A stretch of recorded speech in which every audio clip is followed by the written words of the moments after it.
that students were kidnapped, and we're on the trail of the kidnappers. That's why you find us in the fringes of the forest here.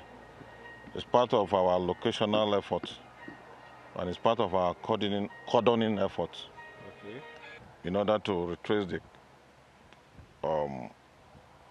the kidnappers and retrieve the students.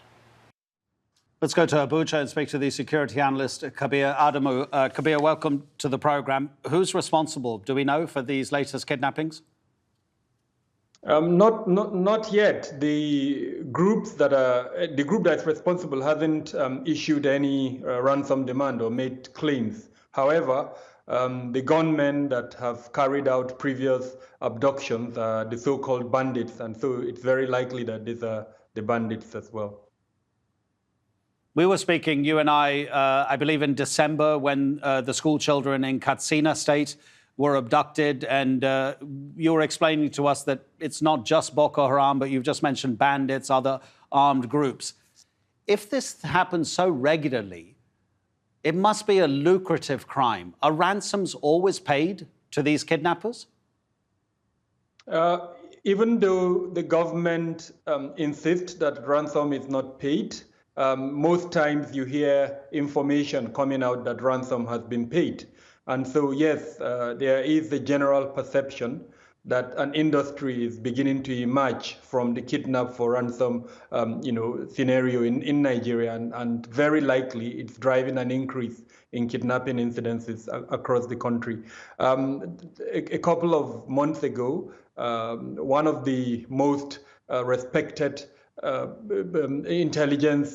private commercial intelligence group released a report saying over 200 million naira is being paid in kidnap for ransom cases every month. So yes, it's a lucrative industry, unfortunately, that appears to be growing. After the December occurrence, there was another one about 10 days ago in Niger State, which is roughly around 200 kilometers from the capital, Abuja.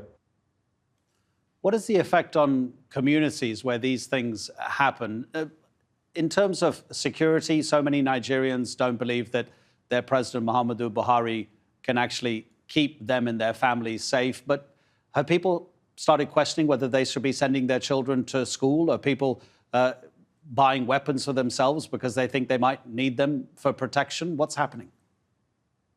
Yes, there are indications that people are beginning to arm themselves. Communities are also beginning to arm themselves.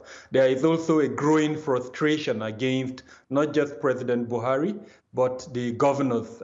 As you may be aware, Nigeria has a three governance structure: the federal government, the state government, and the local governments.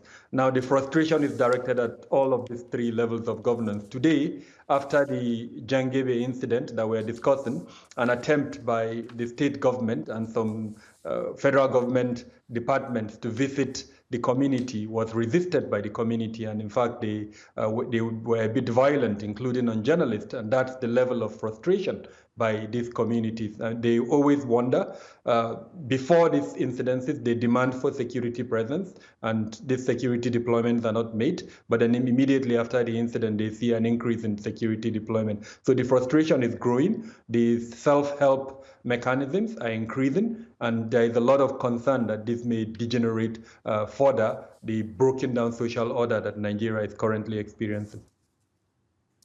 Kabir, thank you so much for talking to us. Security analyst Kabir Adamu in the Nigerian capital.